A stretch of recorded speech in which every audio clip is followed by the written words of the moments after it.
Un saludo a todas las personas que se conectan con nosotras en vivo y a las personas que nos van a ver en diferido. Muchas gracias por estar aquí y por seguir acompañando este espacio de conversación, pensamiento crítico y construcción colectiva, que es esta cátedra de epistemologías menstruales de la Escuela de Educación Menstrual Emancipadas. Mi nombre es Paula Taborda, soy la creadora de Hormonal, soy educadora menstrual y hoy tengo el gusto de dinamizar esta cátedra. Antes de comenzar, les invitamos a escribir en el chat desde donde se conectan ahorita con nosotras en vivo. Siempre es muy bonito reconocer los territorios desde los que nos encontramos, incluso cuando estamos así mediadas por una pantalla. También saludamos con mucho cariño de nuevo a las personas que van a ver esta cátedra más adelante en diferido. Hoy abrimos una conversación que se siente muy propia en este momento histórico, una conversación sobre epistemología menstrual e inteligencia artificial. La inteligencia artificial ya está entrando en nuestras formas de buscar información, escribir, estudiar, organizar ideas, crear contenidos y producir conocimiento. Entonces, para quienes trabajamos en educación menstrual, salud y activismos y epistemologías del cuerpo, la pregunta no es simplemente si usamos o no estas herramientas. Ahora la pregunta es desde dónde las usamos, con qué criterios, con qué cuidados y con qué apuestas políticas. Esta cátedra nos invita a mirar el espacio digital como un territorio más de disputa, entonces, un lugar donde también se reproducen silencios, sesgos, narrativas, pero donde también se puede intervenir, nombrar, corregir, insistir y sembrar otras formas de conocimiento. Así que hoy venimos a tener una conversación eh, sobre inteligencia artificial, una conversación situada, crítica y activista sobre lo que ocurre cuando los saberes menstruales se encuentran con estas nuevas tecnologías. Y para esta conversación nos acompaña una querida compañera que se llama María Yolanda Cantón Pérez de la Vega. Ella es psicóloga, especialista en sexualidad y activista menstrual de México. María Yolanda ha venido explorando el cruce entre inteligencia artificial, producción de conocimiento, lenguaje y activismo menstrual. Su trabajo nos propone una mirada crítica y al mismo tiempo muy práctica sobre cómo relacionarnos con estas herramientas, así como estas herramientas como los chatbots, sin perder criterios, sin poner en riesgo nuestros procesos y sin abandonar la potencia política de nombrar desde nuestras propias epistemologías. Además, María Yolanda es creadora de una guía para usar chatbots de manera ética y segura, pensada especialmente para quienes investigan, educan, crean contenidos y sostienen procesos colectivos y activistas. María Yolanda, es un gran placer tenerte con nosotras en esta cátedra. Bienvenida, me encanta tu camiseta. Muchas gracias por estar aquí y por traer a la cátedra una conversación tan actual, tan necesaria y tan provocadora. Muchas gracias. Sí, mi playera también me gusta mucho toda la moda que pueden encontrar en Hormonal. Un pequeño comercial porque tengo muchas y siempre me gusta usarlas en estos espacios sobre todo. Y pues bueno, muchas gracias por la invitación y yo súper feliz de venir a platicar sobre este tema. Y pues bueno. No sé si se escucha por ahí mi perrita. Sí, sí, una disculpa. Esta hora normalmente como que se pone a ladrarle a los vecinos. Y pues bueno, voy a compartir mi pantalla. Em, Creo que por ahí te llegó Ujú. la petición. Ay, muchas gracias. Em, Listo, me dicen, sí, ya la pueden ver por ahí. Sí, ¿verdad? Ok. Em, Pues bueno, primero muchas gracias por esa presentación. Pues justo este tema se me hace súper interesante porque, como decía Pau, es algo que ya está demasiado en nuestro trabajo, en nuestra cotidianidad. Y al final del día, pues también es un territorio que viene a replicar la vergüenza, el tabú menstrual, como hemos visto ya en investigaciones o en el uso que le damos a estas herramientas. Hace unos días estaba tratando de editar una foto que estoy sosteniendo una vulva de goma que uso yo para talleres o espacios educativos y quería ponerle otro fondo y quería como editar un poco la foto y pues me decía como, no, esto está restringido a nuestras normas y tal. Y luego decía, si esto está equivocado, verifica tu petición o algo así, ¿no? Y le puse, esto es un recurso educativo, es una vulva de goma, no es una vulva real, no sé qué. Bueno, nunca me dejó. Entonces, seguimos viendo este tipo de cosas y pues justo es la importancia que yo veo en traerlo a la mesa y ver cómo lo podemos usar para, pues para todo lo que estamos haciendo en activismo, educación y salud menstrual.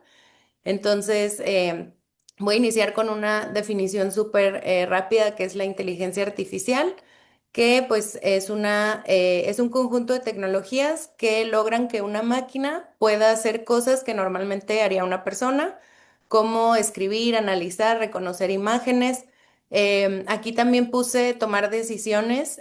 Quiero aclarar, esta toma de decisiones no viene como desde una conciencia real, viene de un seguimiento de patrones, que igual ahorita vamos a platicar un poquito más en esa parte.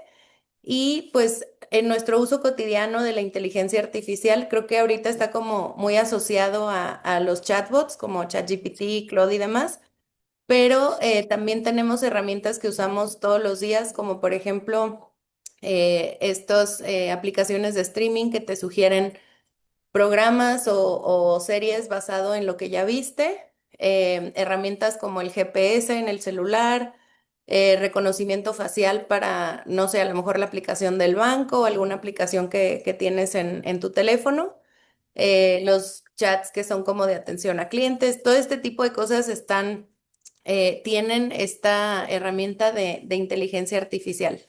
Ujú. Entonces, ahorita me gustaría como irnos un poquito a lo histórico, porque creo que hay como una sensación de que esto vino de un día a otro, y eso también nos puede provocar como miedo, ¿no? De decir, oye, ¿qué onda que de repente ya ahora todo es inteligencia artificial y dónde estaba antes o qué pasó, de dónde viene? Entonces, pues me gustaría platicar un poquito como de dónde inició esta idea de los chatbots que vamos a platicar hoy. Entonces, la primera vez que identificamos en la historia que hicieron un chatbot o el equivalente, porque no era igual a lo que vemos hoy, fue en 1966 con un sistema que se llamó ELISA. Y esto fue creado por un científico del MIT y usaba un sistema o un guión llamado Doctor y reflejaba preguntas de usuarios y la idea era que esta herramienta fungiera como una psicoterapeuta. Entonces, no tuvo éxito porque como seguía patrones, no tenía como esta conciencia de poder dar una respuesta. Y eso es algo que quiero que guardemos ahorita porque al final de esta diapositiva me gustaría retomar esa frase. Después viene Parry en el 72, que lo desarrolla un psiquiatra y simulaba una persona con esquizofrenia paranoide. Y esto era con intención de hacer estudios o desarrollar como posibles respuestas de las personas que tenían esquizofrenia, pero nuevamente se dan cuenta que hay un margen de error muy amplio y que el comportamiento no era tal cual como estaban esperando que se comportara una persona. Entonces, después viene Alice en el 95 y esta herramienta introdujo el reconocimiento de patrones de lenguaje natural, que es una de las bases o de las claves para desarrollar lo que conocemos hoy. Y ya de ahí, pues empezó a desarrollar Siri y Alexa, que ya tienen como este lenguaje más, pues que son capaces de identificar patrones de nuestro propio lenguaje. Y después ya 2016 empiezan los chatbots de atención a cliente, amados por muchos, odiados por todos.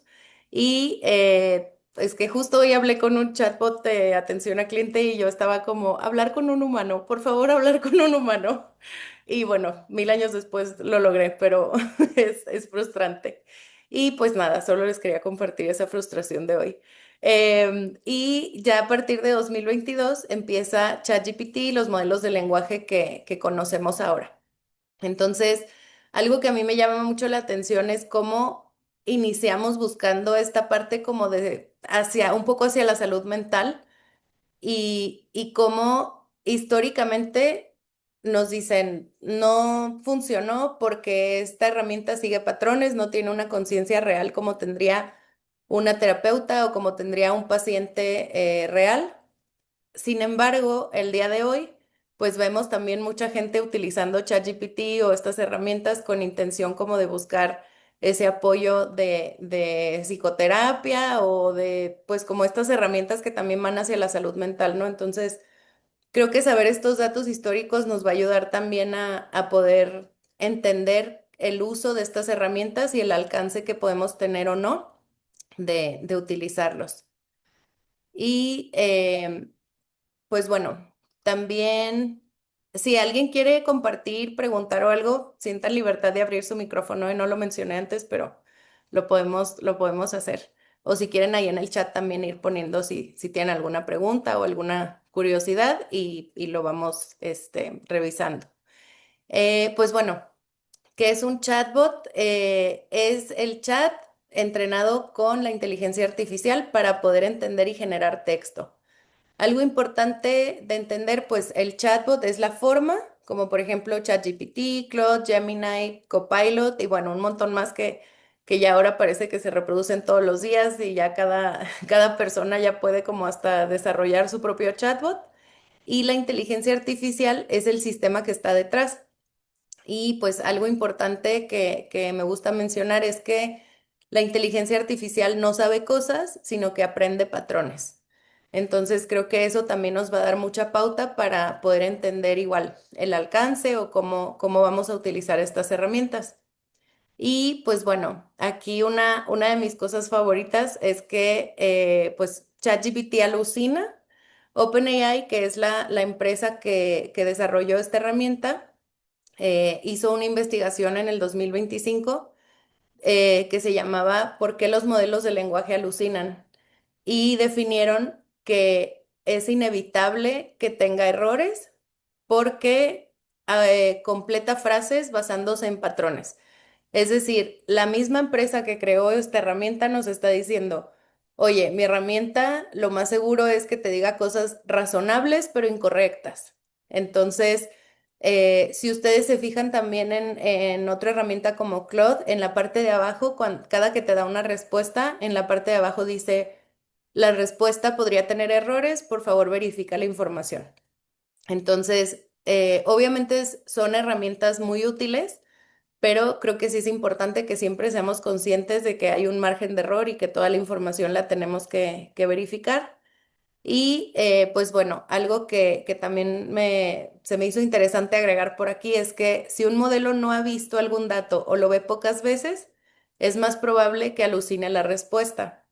Entonces, ¿qué pasa con temas que no se hablan o qué pasa con temas que están cargados de tabú, de racismo, de capacitismo? Todos estos discursos que vemos, si lo trasladamos a lo digital, entonces las herramientas no lo van a ver y por lo tanto, pues también van a empezar a completar esta respuesta basado en patrones que sí reconozcan.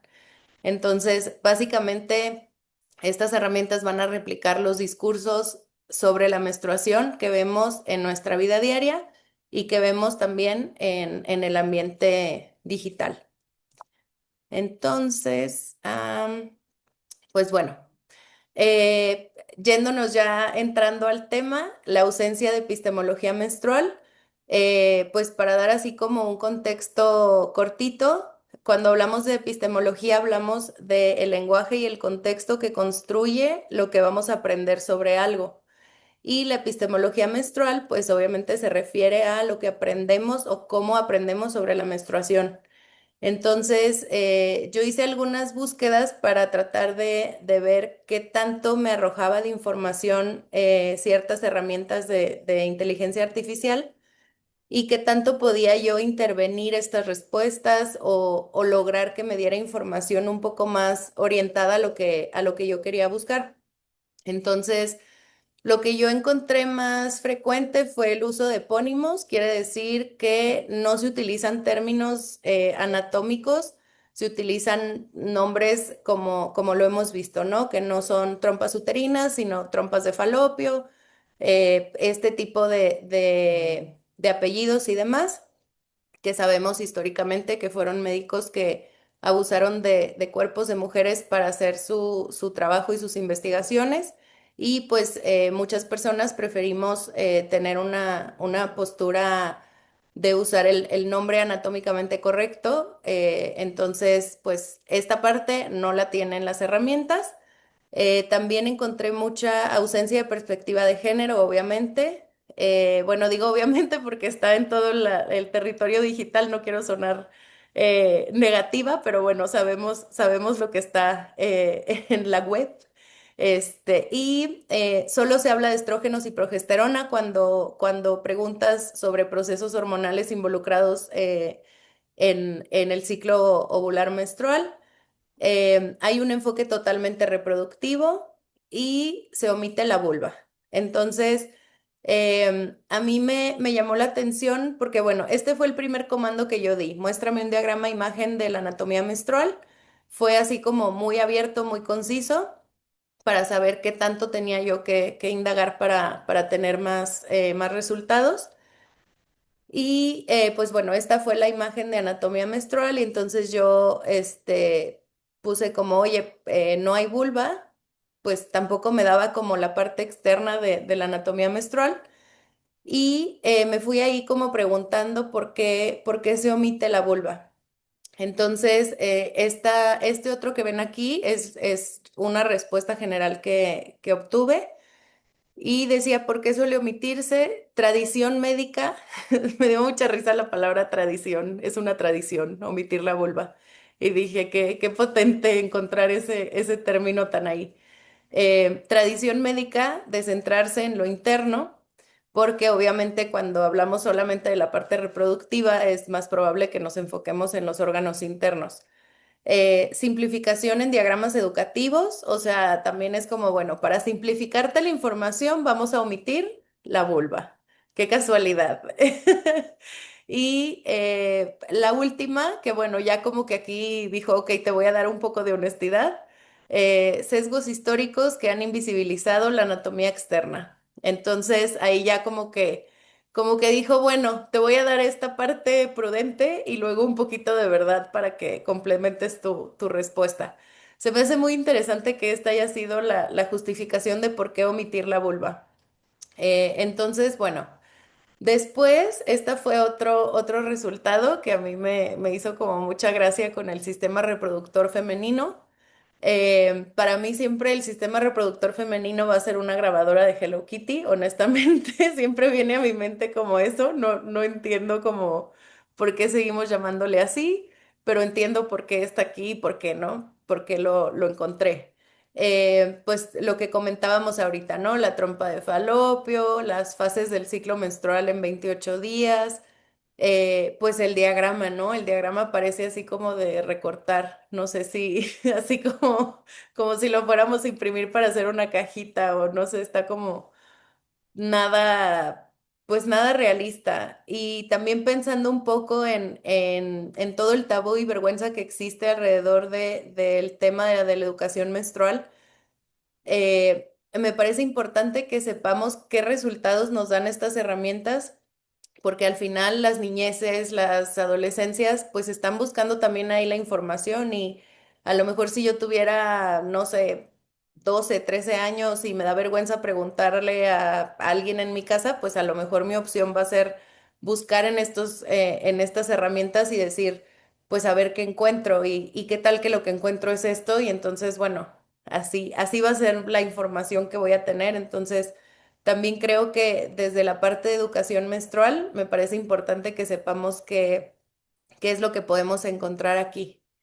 Y pues ya después de un buen rato haciendo búsquedas, insistiendo como en cerrar un poco la respuesta de ChatGPT y de Claude, pues bueno, yo estaba diciendo como, dame referencias de autoras latinoamericanas que hablen sin sesgos, tal, tal, tal, o sea dame una respuesta que no sea orientada a lo colonial. Y bueno, yo estaba así como insistiendo, insistiendo, y esto fue la última que logré, donde ya incluye la vulva, donde me da un poco más de información y a lo mejor a primera vista se ve ya mucho más completa. Si nos vamos un poquito más a detalle, luego ya vemos que mayormente es como paja y cosas que dijo como, creo que esto es lo que quieres escuchar. Porque bueno, acá hasta ahí complementó acá, ¿no? Como no es sucio, no es vergonzoso, no es un tabú, y yo, oye, solo quiero ver anatomía menstrual. Y luego abajo pone como, bueno, somos diversas, pero pues lo pone igual en femenino, ¿no? Como esta parte de la perspectiva de género, sin considerar otras identidades que también pudieran o no menstruar. ¿Cómo sucede la menstruación? Bueno, aquí así como hace un resumen.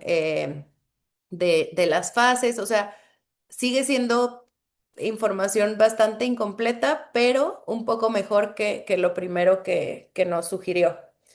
Y pues dentro de estas búsquedas, yo estuve haciendo también como preguntas de qué tanto puedo confiar en la información que me diste, qué tanto es alucinación. Entonces, estas fueron las respuestas que me dio. Lo más honesto que puedo decirte, no hay alucinación en sentido de inventar órganos o funciones inexistentes. O sea, como no aluciné inventando cosas, ¿eh? Pero a lo mejor sí mezcla de ciencia, educación y activismo, o sea, como sí mezclé cositas de lo que hemos hablado, porque obviamente hay un registro de todas las búsquedas y cosas que hago yo en mi herramienta, en mi cuenta, entonces seguramente de ahí también hubo como toda esta construcción.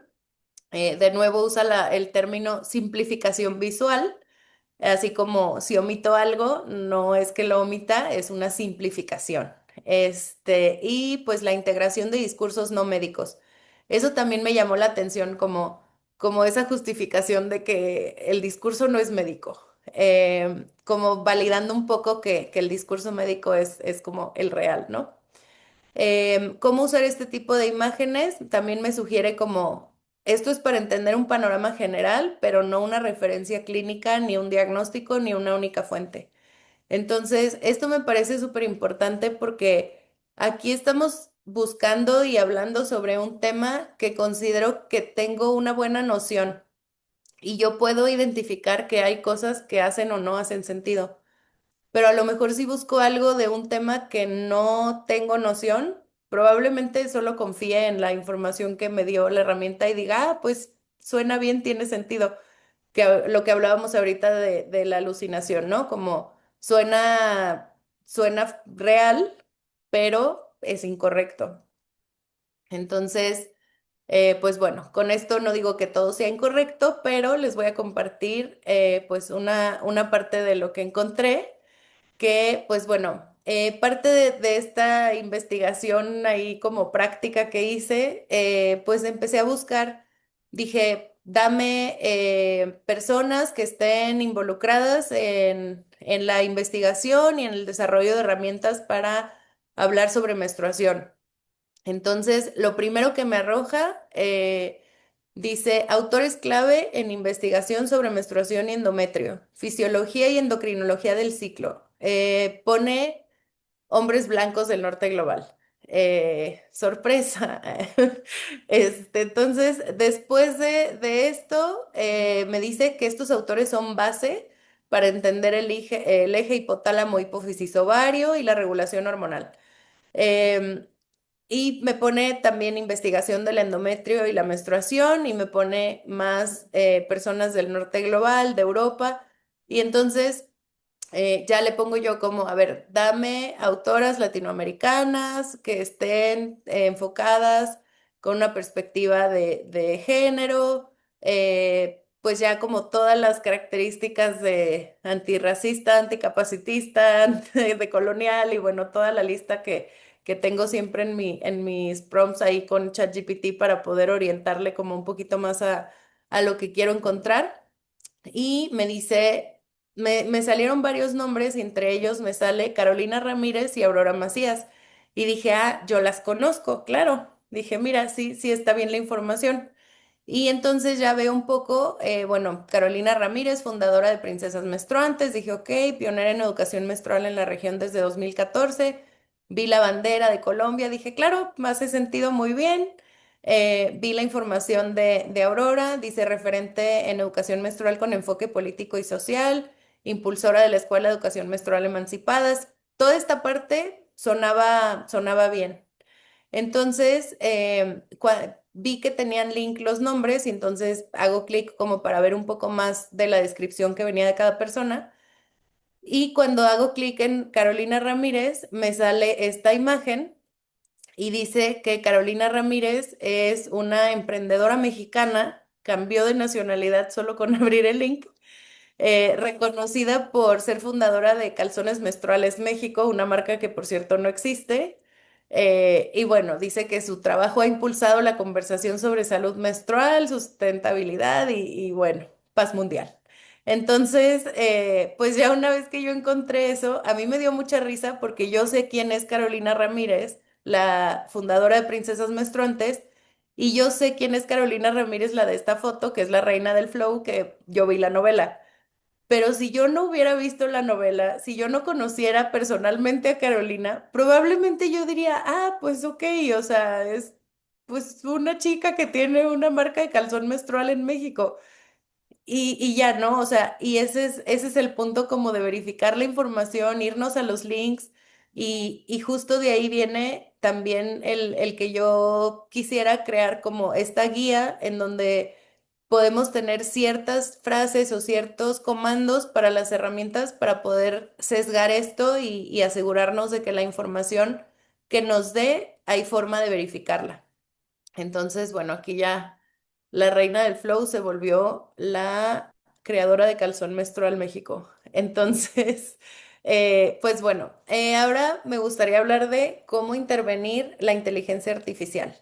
Eh, una parte, pues bueno, también puse algunas notas para nuestro proceso porque como siempre, yo creo que en cualquier proceso que vaya, no quiero decir en contra porque no tal cual en contra, pero cualquier proceso que confronta situaciones que vienen de lo corporativo, situaciones que son herramientas para seguir dando como vueltas al sistema capitalista en el que vivimos, siempre es muy cansado y siempre es muy frustrante porque sabemos que podemos avanzar hasta cierto punto y sabemos que el enfoque a lo mejor es más para proteger nuestro trabajo y para poder hacer uso de estas herramientas, pero sabemos que hay un límite y eso puede ser muy frustrante. Entonces, a mí me gusta mucho recordar ciertas cosas para que mi proceso pueda ser amable y que pueda ser también como, bueno, ¿cómo voy a sacar provecho de esto sin morir en el intento? Entonces, un punto importante para intervenir el espacio digital, pues es nombrarnos sin censura. Este tipo de herramientas, lo que les decía al inicio, ¿no? Que yo estaba tratando de editar una imagen que tenía una vulva de goma y entonces yo insistí como, es una vulva de goma, no está infringiendo, o sea, como volver a darle esa información a la herramienta, porque esa herramienta que estás utilizando en tu teléfono va a dejar un registro en donde ya puedes ir empezando a guiar un poco la intención. Entonces, pues nombrarnos sin censura, explicarle y poder como retroalimentar lo que nos está diciendo, corregir al chatbot cuando nos da información errónea o incompleta. Por ejemplo, a lo mejor en ese momento donde me da Carolina Ramírez tal, yo le digo, oye, esta foto, esta imagen es una actriz colombiana, no es Carolina Ramírez, la persona de Princesas Menstruantes. O sea, el hacer esa corrección. Obviamente no va a ser como que yo le suba una foto de Carolina Real y le diga, esta es, o sea, no, pero al menos como orientar esa parte para que en un comando futuro no me vuelva a arrojar los mismos errores. Y reformular las preguntas también es algo que funciona bien para poder encontrar respuestas distintas y pues insistir en los términos que se rechazan mil veces la palabra vulva, vagina, flujo, sangre menstrual. se censura, yo sigo utilizando esa palabra y bueno, no he logrado que mi propia herramienta lo replique, pero al menos ya no me censura la palabra vulva. O sea, ya no censura el párrafo que diga vulva, ya un poquito más como que me pregunta y demás, entonces ya puedo ir haciendo como un poco más el uso de estas palabras. Y pues las notas para mi proceso, la inteligencia artificial sigue reforzando discursos negativos y está atravesada por un interés corporativo, eso es una realidad que no podemos ignorar, pero que también hacer conciencia de esto nos puede ayudar a vivirlo desde otro lugar. Y otro punto importante es que ningún chatbot debería reemplazar procesos pedagógicos ni metodológicos.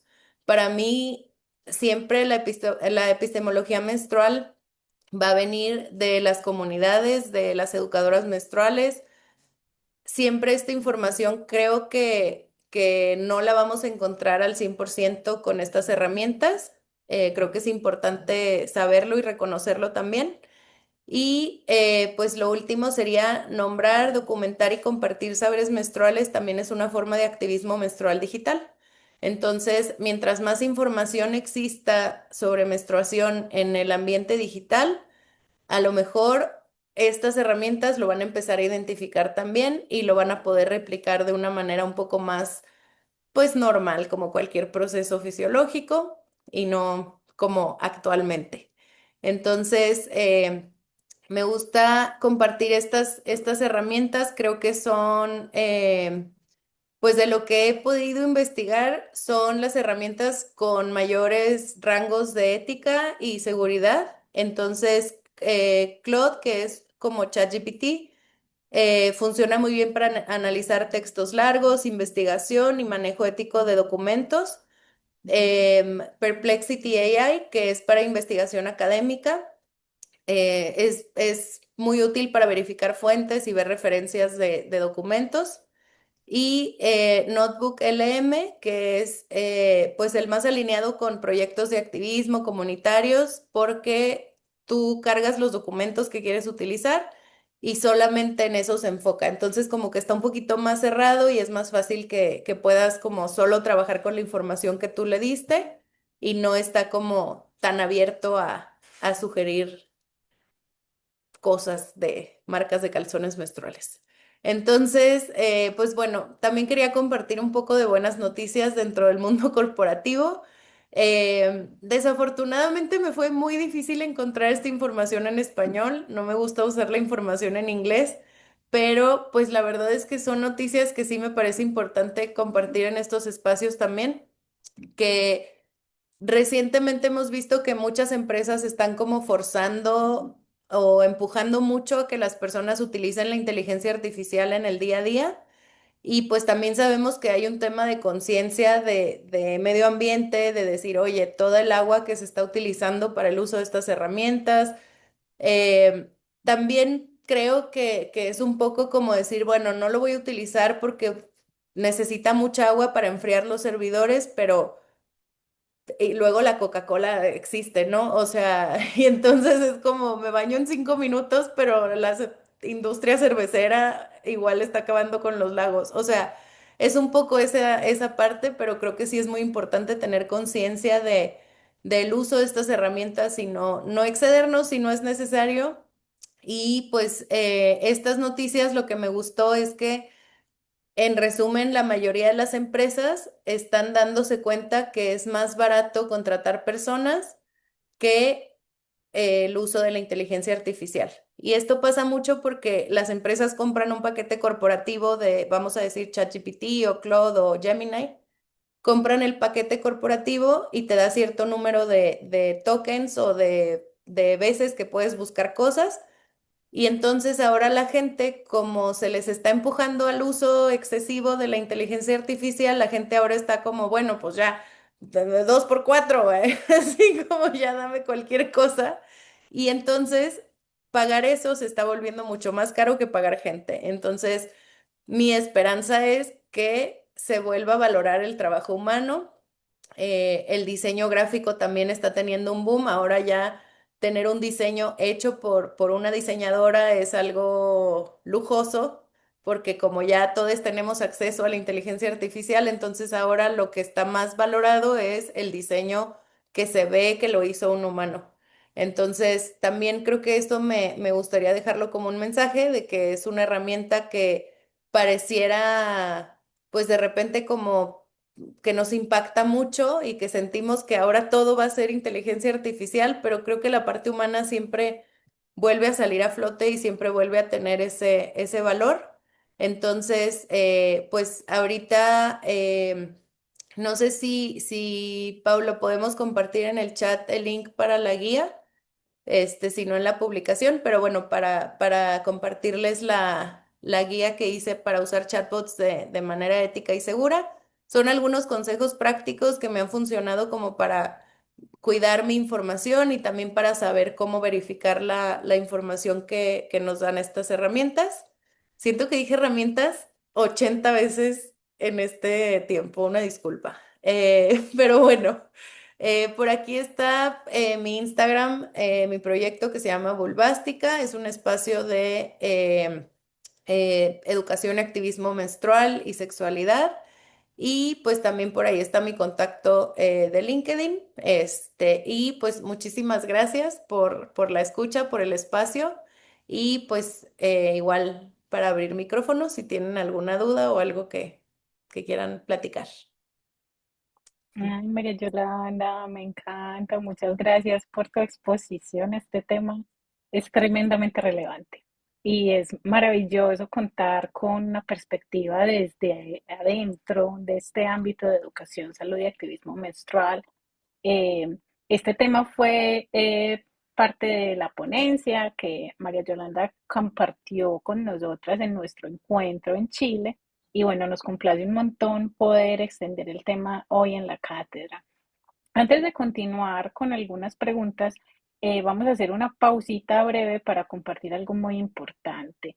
Yo voy a compartir pantalla y bueno, la cátedra de epistemologías menstruales es un espacio sin fines de lucro, pero requiere trabajo, eh, tiempo, cuidado y sostenimiento. Por eso vamos a compartirles un videito muy corto y les vamos a dejar un enlace en el chat para quienes quieran pues sumarse a esta iniciativa. Y denme un segundo. Ok, ¿me ven ahí? Sí, Ok. ¿Se escucha? yo no escucho.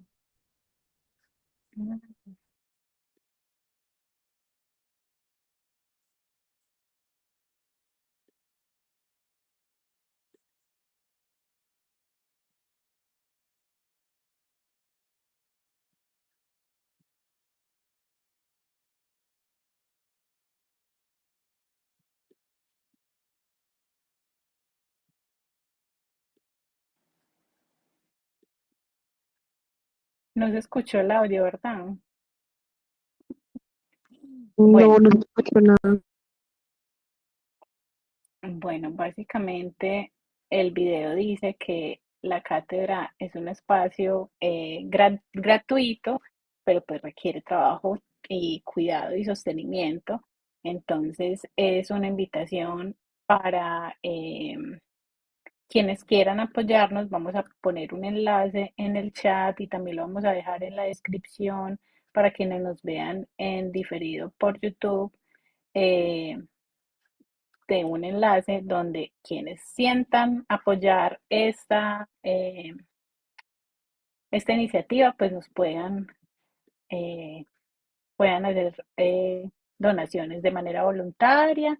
Las cátedras, como les dije, son un espacio gratuito, entonces no es obligatorio donar, pero si ustedes sienten que nos quieren apoyar con esta misión de hacer academia sin permiso de la academia, pues bueno, ahí está el segundo enlace. Bueno, em, gracias a quienes nos pueden apoyar y a quienes sostienen este espacio con su presencia, con su escucha y con su participación. Ahora sí, María Yolanda, para empezar esta conversación, yo quisiera empezar por preguntarte cómo llegaste a conectar estos temas de la epistemología menstrual con la inteligencia artificial.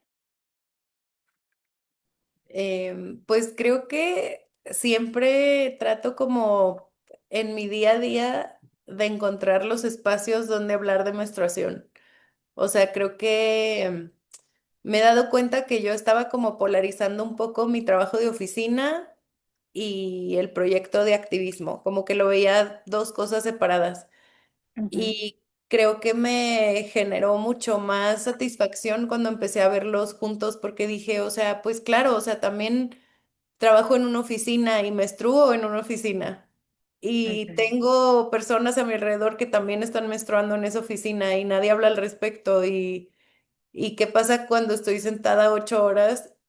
¿Y qué tal si alguien tiene un cólico? O sea, como que empecé a cuestionarme todas estas cosas que yo veía como externo al trabajo de oficina. Y entonces empecé a buscar formas de mezclar lo que aprendía de un lugar y de otro. Y entonces, pues, empecé a hablar de menstruación en la oficina, me empecé a involucrar en espacios de recursos para los empleados, y luego también en los espacios de menstruación empecé a hablar de las herramientas que yo conocía en mi trabajo, que decía, oye, esta herramienta me sirve en mi trabajo de oficina, pero a lo mejor también sirve para poder organizar los talleres o así, ¿no? Como que empecé a fusionar las dos cosas. Ujú, ujú. Me encanta eh, cómo esto es un ejemplo muy bueno de una forma de hacer activismo que no es tan convencional, ¿cierto? Cuando pensamos en activismo, pensamos en un cartel, en una marcha, en firmar una petición, en hacer un proyecto de ley, pero una forma muy efectiva, muy necesaria y muy al alcance de muchísimas personas de hacer activismo es observar e identificar espacios que necesitan ser intervenidos desde el activismo menstrual, que es lo que tú estás haciendo. Me encanta, me encanta. En Gracias. tu presentación mostraste diferentes sesgos y vacíos eh, cuando la inteligencia artificial te trataba de responder tus preguntas sobre menstruación, sobre cuerpo, vulva, todo esto. Personalmente a ti, ¿qué tipo de narrativas te preocupa que estas herramientas sigan reproduciendo? Me gustaría que ampliáramos un poquito ese tema. Pues creo que lo que más es que no sé si me preocupa o me frustra y me enoja. Se vale Eh, también. sí, creo que lo más frustrante que encuentro yo es que siempre la primer respuesta viene como muy enfocada a una realidad que no es la nuestra. O sea, los primeros ejemplos que encuentras o la primera información que encuentras es información del norte global, de Europa. No es información que me sea familiar. Y creo que ahí lo que sí me preocuparía es que, por ejemplo, una persona encuentre esa información y sienta que no le corresponde y entonces lo generalizamos y decimos, esta cuestión de menstruar no coincide conmigo, ¿no? Y a lo mejor no estamos viendo que hay discursos en donde podemos incluso aprender a menstruar con placer. Y creo que esa parte se invisibiliza mucho en estas herramientas. Creo que esa sería como la que yo puedo identificar más. Y de ahí también viene mi interés, como decir, bueno, yo he tenido el privilegio de conocer personas de quienes aprendí que también se puede menstruar con placer y que la menstruación va mucho más allá de temas reproductivos y que hay un tema energético, espiritual, muy poderoso. También me di cuenta que hay mucha romantización del proceso de menstruar y de ciclar, pero yo me considero muy privilegiada por tener esta información y no está ahí. Entonces, creo que lo que más me preocuparía es eso, que las personas puedan acceder a estas herramientas y que no esté la información tan valiosa que podemos aprender también pues sobre todo el ciclo.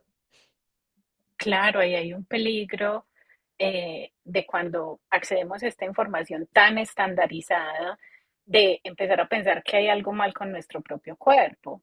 Por Ujú, ejemplo, algo que me gusta mucho traer en mis espacios cuando hablamos de anatomía y fisiología es como, por ejemplo, terminología como labios mayores y labios menores tienen a un montón de personas pensando que hay algo mal con su vulva. ¿Cierto? Personas pensando, y hay terminología desde las estéticas, que le dicen hipertrofia a los labios internos, que yo hablo de labios externos e internos en vez de mayores y menores, porque me hace mucho más sentido, y los labios internos sobresalen en aproximadamente el 40-50% de las mujeres y otras personas con vulva. Entonces, no es una hipertrofia en el sentido de que no es una deformidad y este lenguaje estandarizado es súper peligroso porque nos puede hacer pensar que hay algo mal con nuestros cuerpos cuando están perfectamente bien, cuando son perfectamente eh, sanos y saludables y están bien, no quiero usar la palabra normal, pero es que mi cuerpo está bien, ¿sí?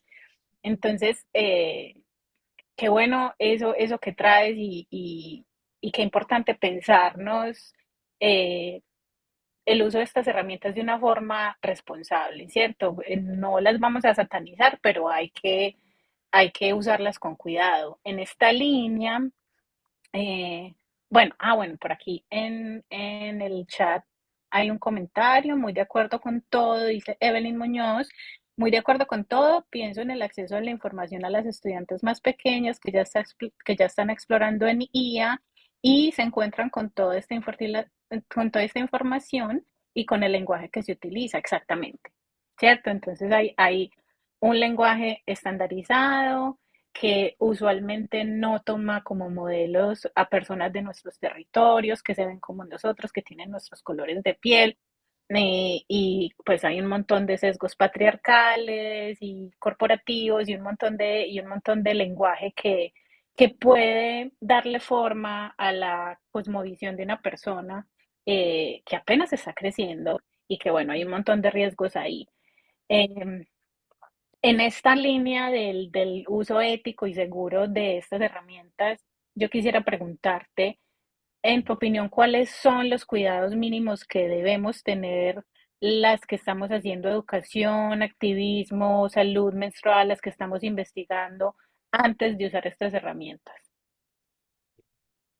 Pues creo que algo que me parece así lo más básico es que cuando estamos haciendo investigación que involucra testimonios o experiencias de otras personas, el cuidar los nombres, direcciones, por ejemplo, si yo estoy haciendo una investigación o estoy haciendo un reporte sobre, no sé, mi centro comunitario, que también puede ser un refugio para personas en situación de violencia. Si el documento que yo voy a compartir, no sé, digamos en herramientas como la de Note LM o incluso ChatGPT o esas, ¿no? Puedes tú cargar el documento y entonces decir, de este documento hazme un reporte de tal y tal. Em, yo lo que evito es subir el documento con los datos y la información, porque entonces yo lo que estoy haciendo es registrar en estas herramientas que hay un refugio para personas que viven situaciones de violencia en tal dirección y que ahí hablamos del caso de Chuchita González Pérez, de tal edad. Entonces, esa información que es muy personal, evitarlo. También evitar fotografías, sobre todo de personas menores. Incluso yo siempre estoy así como en redes sociales, o sea, no solamente en estas Mm, herramientas de inteligencia artificial, en redes sociales en general si hay menores o niñeces que salga su cara o así, hay muchísima filtración de esta información en general en el mundo digital. Entonces creo que eso sería como lo más importante en temas de seguridad. No compartir la información personal y pues evitar también compartir como fotografías, imágenes y demás. ujú, ujú. Sí, de hecho, me haces pensar en algo que vi recientemente y es que Meta y los productos de Meta, o sea, Instagram, Facebook, etcétera, WhatsApp, en sus nuevas actualizaciones activó automáticamente los permisos para compartir las imágenes y que cualquier persona agarre tus fotos que tienes en tus redes sociales y las pueda meter a un modelo de inteligencia artificial. Entonces hay que ir a la configuración y desactivar esa opción porque con la nueva actualización está automáticamente autorizada y muchas personas no lo saben. Que cualquiera en este momento, si usted no ha hecho estas configuraciones de seguridad, es posible que usted tenga autorizada el uso de su imagen por modelos de inteligencia artificial sin saberlo. Entonces, bueno, hay un llamado a, a estar muy atentas a cómo interactuamos con estas herramientas. Eh, Me gustaría seguir hablando como de verificación, de criterio propio, de seguridad. ¿Cómo podemos utilizar estas herramientas sin delegarle nuestro criterio político, pedagógico, investigativo? ¿Cómo detectamos cuando una respuesta no suena convincente, pero necesita verificación? Pues yo normalmente cuando busco información sobre algo, dentro del comando que yo le pido la información, siempre pongo, dame información que sea verificable, que existan recursos escritos, publicados, dame link específico de dónde viene la información. Pedir Y referencias. Ajá, y normalmente le Ujú, pongo como no me des información que no tenga una referencia que yo pueda acceder por medio de un link. Entonces, de esa forma creo que protege un poco y ya de menos me voy al link, busco y ya voy viendo ahí como de dónde venía esa información. Otra cosa que hago es que si yo hago como un ensayo, un reporte o algo que sea más texto, al final ya que tengo toda la información, también pongo un comando como dame tres formas de verificar esta información. Y buenísimo. entonces solita la herramienta te va dando la respuesta y muchas veces te dice no puedo verificar esta información y entonces yo Ujú, elijo no usarla. O sea, si te pone así como esta información no encontré cómo verificarla, pues lo descarto. ujú, ujú. Normalmente es lo que yo hago para pues tener mayor control con eso, porque si de repente salen unas cosas que yo digo, no sé si me estás mintiendo, pero suena muy creíble." Claro, claro. Y esto me hace pensar de nuevo en el tema que trajo Evelyn en el chat, de cómo personas muy jóvenes que aún están formando su criterio, que su criterio propio todavía está muy débil y muy joven, muy incipiente, pueden aceptar la información que están recibiendo de estos chatbots como una verdad absoluta. Y bueno, entonces aquí el llamado es a verificar las fuentes, a pedir referencias, a cuestionar, a no recibir como una verdad absoluta esta información, por más avanzada que sea la herramienta, porque las máquinas son imperfectas y todos cometemos errores, entonces es importante pues como asegurarnos de que la información es veraz y que es de una fuente confiable. Bueno, yo creo que ya hablamos un poquito de esto. Bueno, en el chat no veo preguntas, pero por favor, si alguien del público tiene una pregunta, levante la manito, abra su micrófono. Eso es un espacio para que todas las personas participemos. Entonces, por favor, si tienen algo que aportar, con toda libertad, aquí está el espacio abierto. Solamente déjenme saber. Y mientras tanto, mientras se van animando del público, em, bueno, como te estaba diciendo, ya habíamos hablado de esto un poco, de cómo ser activista en la vida diaria, pero que desde tu experiencia y desde tu orilla, ¿qué acciones pequeñas, concretas podríamos empezar a hacer desde nuestros proyectos y nuestros territorios para intervenir desde el activismo menstrual? Pues yo algo que siempre hago es todo, todo lo que yo le pido a la herramienta que hable de profesionales o especialistas, lo hago en femenino. De entrada es como, dame nombres de escritoras, dame nombres de doctoras, quién fue la médica que hizo tal. O sea, siempre busco en femenino porque es más probable que me dé recursos que me interesen. Em, otra cosa que me parece importante, pues también es como traer el tema de la menstruación a cualquier conversación en torno a la tecnología. O sea, como, oye, y tal tecnología que salió y no sé qué. Y mi comentario es como, y qué impresionante, ¿no? Y pensar que en las paquetes de toallas desechables todavía no ponen los ingredientes. O sea, ¿cómo ya tenemos esta tecnología y todavía no podemos saber los ingredientes que hay en los Me materiales que encanta. usan para las toallas desechables, ¿no? Y siempre de ahí ya se va como el tema hacia la menstruación. Hay como una cosa que no sé, solo se va yendo ahí.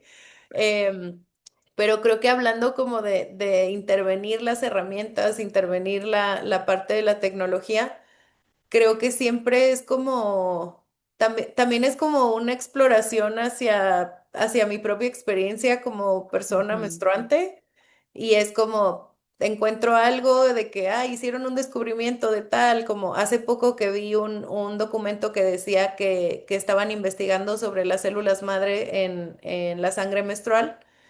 Y ujú. también había como una investigación de cómo podían usar la sangre menstrual para, no trasplantes de médula tal cual, pero era algo como que iba un poco de la mano con las personas que necesitaban este tipo de tratamientos.